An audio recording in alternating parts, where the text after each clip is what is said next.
आज हम देखने जा रहे हैं सोडियम हाइड्रोक्साइड। तो ये याद रखिए कि बेसिकली सोडियम हाइड्रोक्साइड एक बहुत इंपॉर्टेंट इंडस्ट्रियल केमिकल है जो बहुत सारे केमिकल प्रोसेसेस में as a raw material use होता है। सो सोडियम हाइड्रोक्साइड की जो प्रोडक्शन है इसको हम कहते हैं क्लोर अल्कली प्रोसेस। ठीक है, इसका जनरल नाम क्या है? Chlor alkali process.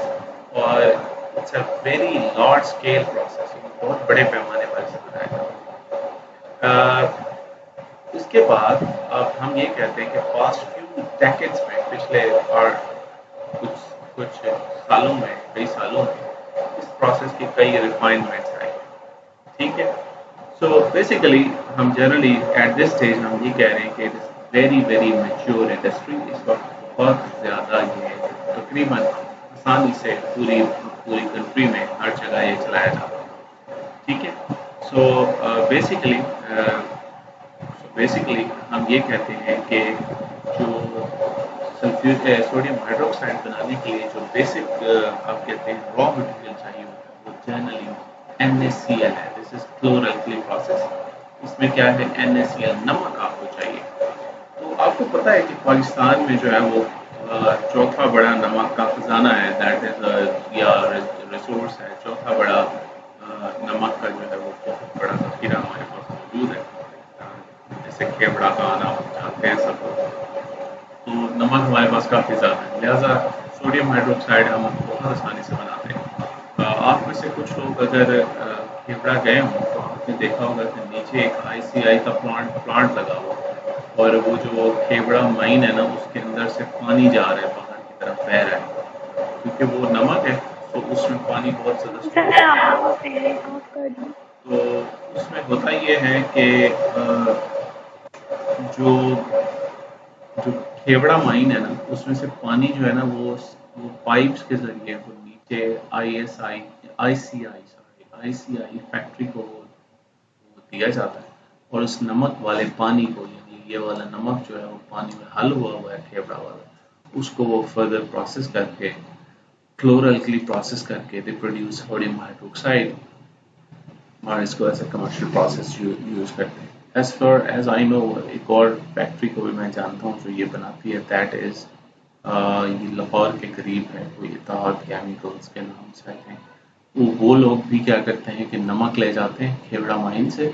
यहाँ से वो काफ़ी मिकदार में नमक ले जाकर उसे पानी में डिज़ोल्व करते हैं, ब्राइन सोल्यूशन बनाते हैं, और उसके बाद उससे सोडियम हाइड्रोक्साइड प्रोड्यूस करते हैं। ठीक है, बाय यूजिंग दिस प्रोसेस। इस प्रोसेस की एक खास बात यह है कि आपको सोडियम हाइड्रोक्साइड तो मिल रहा है, लेकिन साथ क्लोरीन भी मिल रही है, क्लोरीन गैस और हाइड्रोजन गैस भी मिल रही है, दोनों गैसेस मिल रही है। सो लेटर ऑन ये क्लोरीन गैस और हाइड्रोजन गैस को मिला के इससे क्या बनाते हैं? HCl। ठीक है, इसके अलावा जो जो आपने पीछे एक HCl प्रोसेस पढ़ा है, यानी HCl मैन्युफैक्चरिंग प्रोसेस पढ़ा है, इसके अलावा ये जो खेवड़ा माइन में सॉल्ट है यानी NaCl है, उसमें और भी कंटेंट्स होते हैं, जैसे सल्फर उसमें काफ़ी होती है।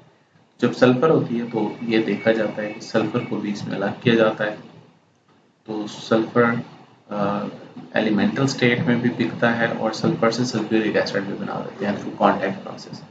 तो ये बहुत सारे, एक ही नमक से बहुत सारे जो आप क्या कहते हैं कि प्रोडक्ट बनाए जा रहे हैं। सो ऊपर के रिएक्शन, अगर आप ये वाला रिएक्शन देखें तो NaCl को पानी में डिसॉल्व करें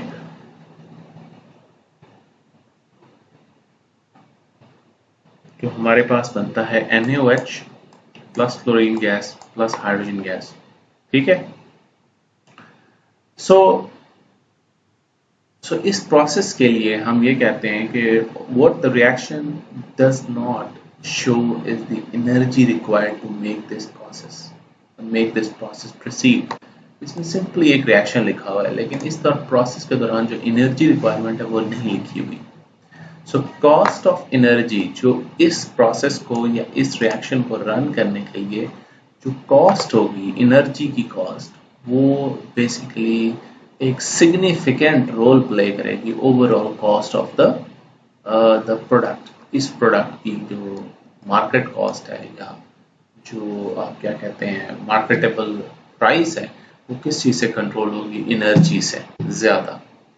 ठीक है, सो बेसिकली अगर आप ये बनाना चाहते हैं, नमक को पानी में आपने हल किया और ब्राइन सोल्यूशन बना लिया, उसके बाद NaOH को अलग करने के लिए यानी प्रोड्यूस करने के लिए जनरली 3 मेजर किस्म के प्रोसेस यूज किए जाते हैं। ठीक है, सो एक प्रोसेस को हम कहते हैं मरकरी सेल, ठीक।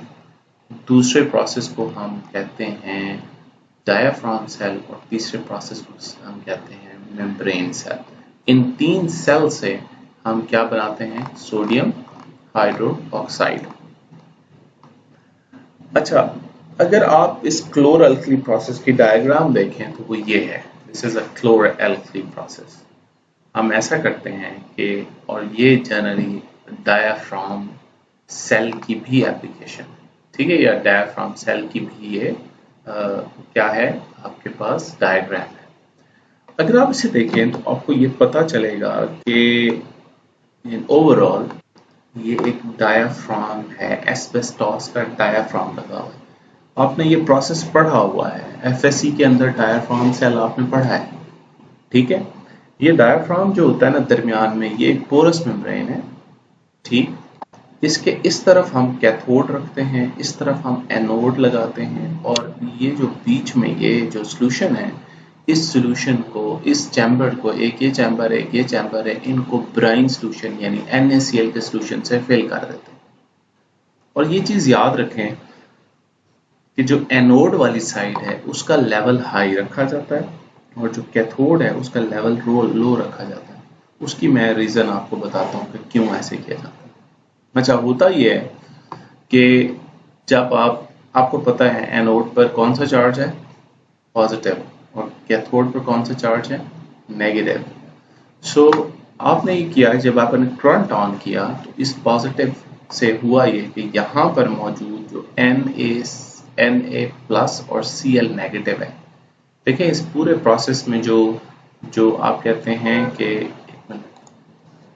सो इस प्रोसेस में आप ये जानते हैं कि आपने क्या क्या ऐड किया है। आपने Na ऐड किया है। Na जब पानी में जाएगा तो सोडियम आयन बनेंगे। आप क्लोराइन आपने ऐड किया है, NaCl ऐड किया ना, क्लोराइड आयन बनेंगे। इसी तरह पानी के अंदर भी कुछ आयन्स होंगे, H positive and OH negative. So आप ये देखो कि 2 पॉजिटिव हैं और 2 क्या हैं? नेगेटिव है। 2 पॉजिटिव हैं और 2 क्या हैं? नेगेटिव आयन्स हैं। अच्छा, अब होगा ये कि ये जो एनोड है इस पर पॉजिटिव चार्ज है और जो कैथोड है उस पर नेगेटिव चार्ज है।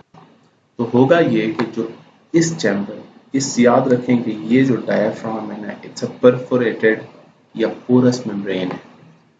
अब होगा ये कि जब आप करंट ऑन करेंगे, इस पर नेगेटिव है, तो ये नेगेटिव सारे पॉजिटिव को अपनी तरफ अट्रैक्ट करने की कोशिश करेंगे। तो पॉजिटिव 2 है, एक पॉजिटिव सोडियम है और एक पॉजिटिव कौन सा है? H positive. सही, वो H पॉजिटिव यहाँ आना शुरू हो जाएगा, तो Na भी आएगा इधर और H भी इधर आना शुरू हो जाएगा। और इस चैम्बर से जो नेगेटिव चार्ज है यानी नेगेटिव एनाइन है, अब यहाँ पर जितने इस चैम्बर में जितने पॉजिटिव होंगे और इस चैम्बर में जितने पॉजिटिव होंगे वो सारे इधर इस एनोड, इस कैथोड के करीब जमा होना शुरू हो जाएंगे। जबकि इस चैम्बर में मौजूद जो OH नेगेटिव आयन्स होंगे और क्लोराइड नेगेटिव आयन्स होंगे वो इधर मूव करना शुरू कर देंगे और इस चैम्बर में जो ऑलरेडी प्रेजेंट होंगे वो इस इलेक्ट्रोड की सरफेस पर जाना शुरू हो जाएंगे। अब होता है, आपने पढ़ा है इलेक्ट्रोकेमिकल सीरीज। इलेक्ट्रोकेमिकल सीरीज में आपने ये पढ़ा है कि कौन सा ऐसा आयन है जो इलेक्ट्रॉन, कौन सा ऐसा एलिमेंट है जो इलेक्ट्रॉन आसानी से लूज करता है, या कौन सा ऐसा जो इलेक्ट्रॉन आसानी से गेन करता है। अगर आप यहाँ देखोगे तो आपको ये पता चलेगा कि क्लोरीन और OH के दरमियान, पहले हम इस सोडियम और इसके तरफ आते हैं H पॉजिटिव, जब ये यहाँ पहुंचेगा तो देखो जो कैथोड है ना वो इलेक्ट्रॉन देने की सलाहियत रखता है। अब 2 चीजें हैं, सोडियम इलेक्ट्रॉन लेने की कोशिश करेगा और H पॉजिटिव भी इलेक्ट्रॉन देने की कोशिश करेगा। सही है। अब प्रॉब्लम ये होगा जो आसानी से इलेक्ट्रॉन ले सकता है वो हाइड्रोजन है। सोडियम के मुकाबले में हाइड्रोजन इलेक्ट्रॉन का टेकअप, उसका रिडक्शन पोटेंशियल जो है हाइड्रोजन की वो हाई है एज कम्पेयर टू सोडियम। लिहाजा हाइड्रोजन कैथोड से इलेक्ट्रॉन सोडियम से पहले ले लेगा, इसलिए वो H पॉजिटिव बन के H2 बन के निकलना शुरू हो जाएगी गैस, और इस गैस को आप इकट्ठा कर लेते हैं, जबकि सोडियम ऐसा नहीं करेगा। लिहाजा सोडियम यहाँ नीचे इकट्ठा होना शुरू हो जाएगा। अब यहाँ या यहाँ से इधर बाहर आना शुरू हो जाएगा। आप यहाँ से सोडियम निकालना शुरू कर दें, साइड पे करना शुरू कर दें, या इधर साइड पे करना शुरू कर दें, या हो जाता है ऑटोमेटिकली, आपने नहीं करना, ऑटोमेटिकली शुरू। अब यहाँ आते हैं। अब यहाँ जब आएंगे तो there is a competition between chlorine negative and OH negative. इनमें से कौन सा आसानी से इलेक्ट्रॉन लूज करेगा, कौन सा आसानी से इलेक्ट्रॉन लूज करेगा। अब हम इस काम के लिए दो चीजें करते हैं। अब मसला ये होता है कि जो क्लोरीन नेगेटिव है और OH नेगेटिव है, ये दोनों की इलेक्ट्रॉन लूज करने की जो पोटेंशियल है वो ऑलमोस्ट एक जैसी है, ठीक है, थोड़ा सा फर्क है। यानी इलेक्ट्रॉन कौन लूज करेगा, ये डिपेंड करेगा, ये इन दोनों के इलेक्ट्रोकेमिकल सीरीज में देखें तो पोजीशन करीब करीब है। इसका मतलब ये दोनों में इलेक्ट्रॉन लूज करने की पोटेंशियल क्या है, बहुत ज्यादा, आप कह सकते हैं कंपेरेबल है। लिहाजा अब जंग शुरू हो जाएगी, क्लोरीन इलेक्ट्रॉन लूज करे या OH इलेक्ट्रॉन लूज करे, सही। सो इस केस में होगा ये कि आप ये चाह रहे हैं कि क्लोरीन इलेक्ट्रॉन लूज करे और ये Cl2 बनाकर निकल जाए, OH ना निकले इस सोल्यूशन से, ताकि हम जो सोल्यूशन बचे पीछे उसमें Na पॉजिटिव हो और OH नेगेटिव हो, जब ये मिले तो NaOH बन जाए। फॉर दिस प्रोसेस हम दो काम करते हैं। एक तो हमने ये डायाफ्राम लगाया है। ये डायाफ्राम लगाने की मेन रीजन यही है कि हम ये कर रहे हैं कि हम यहाँ से जो OH आयंस आ रहे थे उनकी कंसंट्रेशन इस तरफ हम रोक रहे हैं। हम ये चाह रहे हैं कि ज्यादा एनोड के ऊपर OH ना जाए, सही है। दूसरा काम हम ये कर रहे हैं कि ये इस साइड पर जो एनोड वाली साइड है इस पर सोल्यूशन का लेवल हाई रख रहे हैं, ज्यादा सोल्यूशन फिल कर रहे हैं। ज्यादा सोल्यूशन फिल करने से ये होगा कि इधर सोल्यूशन ज्यादा है, इधर ज्यादा कम है, तो पोटेंशियल जो शिफ्ट होगी उसमें आयंस की मूवमेंट इस तरफ ज्यादा होगी, बजाय इसके इस सेल से कैथोड से एनोड की तरफ आना मुश्किल होगा आयंस को, यहाँ से इधर जाना आसान होगा, लिहाजा OH इधर जाना शुरू कर देंगे।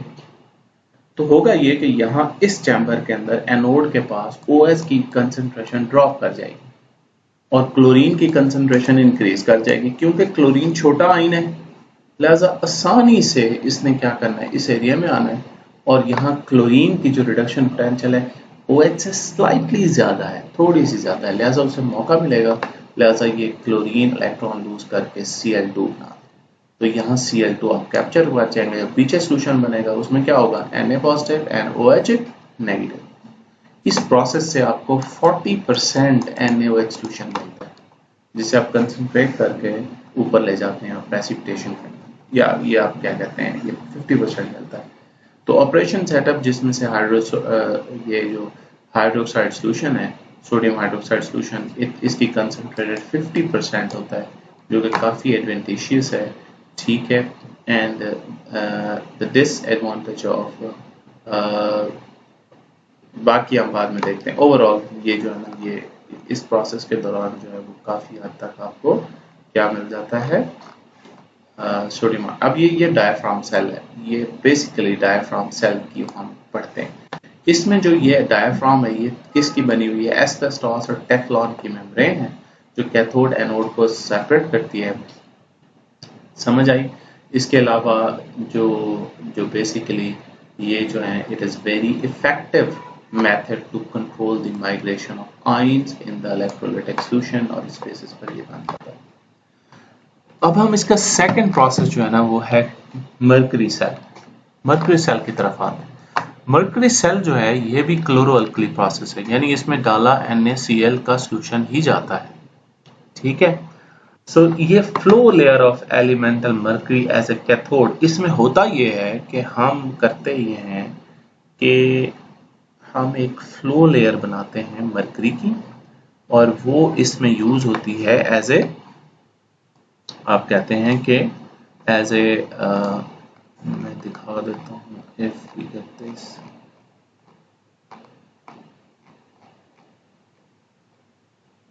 This is the mercury cell. ठीक है, अब आप जरा मर्करी सेल को, हम इसको कैसनर कैलनर सेल भी कहते हैं।